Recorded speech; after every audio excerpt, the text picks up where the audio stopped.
दुर्गा सप्तशती 10वां अध्याय। शुंभ वध। ध्यान।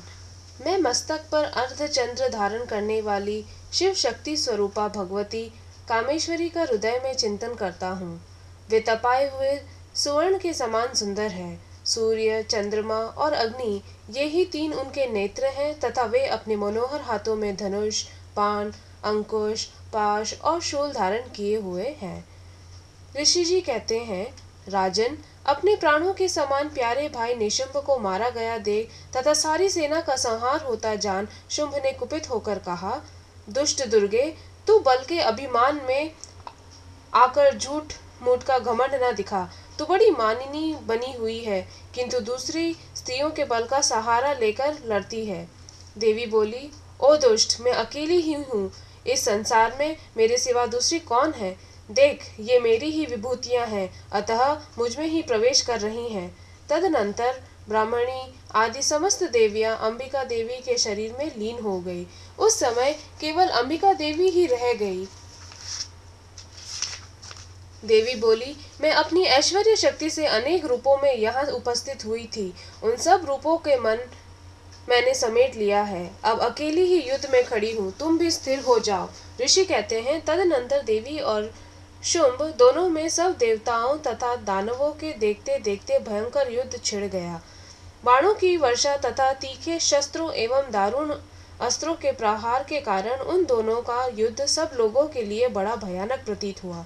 उस समय अंबिका देवी ने जो सैकड़ों दिव्य अस्त्र छोड़े, उन्हें दैत्यराज शुंभ ने उनके निवारक अस्त्रों द्वारा काट डाला। इसी प्रकार शुंभ ने भी जो दिव्य अस्त्र चलाए, उन्हें परमेश्वरी ने भयंकर हुंकार शब्द के उच्चारण आदि द्वारा खिलवाड़ में ही नष्ट कर डाला। तब उस असुर ने सैकड़ों बाणों से देवी को आच्छादित कर दिया। यह देख क्रोध में भरी हुई उन देवी ने भी बाण मारकर उसका धनुष काट डाला। धनुष कट जाने पर फिर दैत्यराज ने शक्ति हाथ में ली, किंतु देवी ने चक्र से उसके हाथ की शक्ति को भी काट डाला।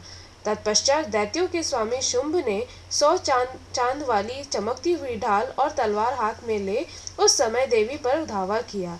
उसके आते ही चंडिका ने अपने धनुष से छोड़े हुए तीखे बाणों द्वारा उसकी सूर्य किरणों के समान उज्जवल ढाल और तलवार को तुरंत काट दिया। फिर उस दैत्य के घोड़े और सारथी मारे गए। धनुष तो पहले ही कट चुका था।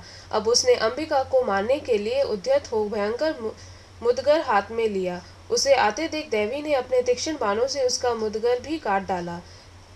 30 पर भी वह असुर मुक्का तानकर बड़े वेग से देवी की ओर झपटा। उस दैत्यराज ने देवी की छाती में मुक्का मारा। तब उन देवी ने भी उसकी छाती में एक चाटा जड़ दिया।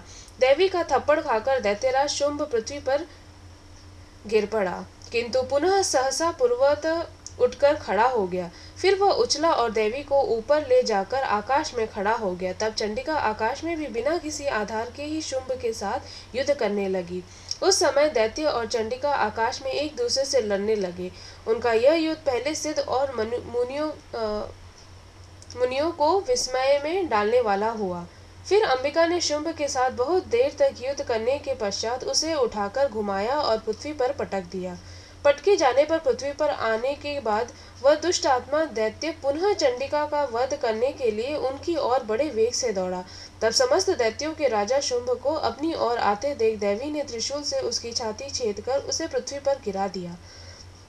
देवी के शूल की धार से घायल होने पर उसके प्राण पखेरु उड़ गए और वह समुद्र द्वीपों तथा पर्वतों सहित समूची पृथ्वी को कपाता हुआ भूमि पर गिर पड़ा। तदनंतर उस दुरात्मा के मारे जाने पर संपूर्ण जगत प्रसन्न एवं पूर्ण स्वस्थ हो गया तथा आकाश स्वच्छ दिखाई देने लगा। पहले जो उत्पात सूचक मेघ और उल्कापात होते थे, वे सब शांत हो गए तथा उस दैत्य के मारे जाने पर नदियां भी ठीक मार्ग से बहने लगी। उस समय शुंभ की मृत्यु के बाद संपूर्ण देवताओं का हृदय हर्ष से भर गया और गंधर्व वर्गण मधुर गीत गाने लगे। दूसरे गंधर्व बाजे बजाने लगे और अप्सराएं नाचने लगी। पवित्र वायु बहने लगी। सूर्य की प्रभा उत्तम हो गई। अग्निशाला की बुझी हुई आग अपने आप प्रज्वलित हो उठी तथा संपूर्ण दिशाओं के भयंकर शब्द शांत हो गए। इस प्रकार श्री मार्कंडेय पुराण के सार्वजनिक मनमंत्र की कथा के अंतर्गत देवी महात्म्य शुंभ वध नामक 10वां अध्याय पूरा हुआ। ओम श्री दुर्गा देव्याय नमः।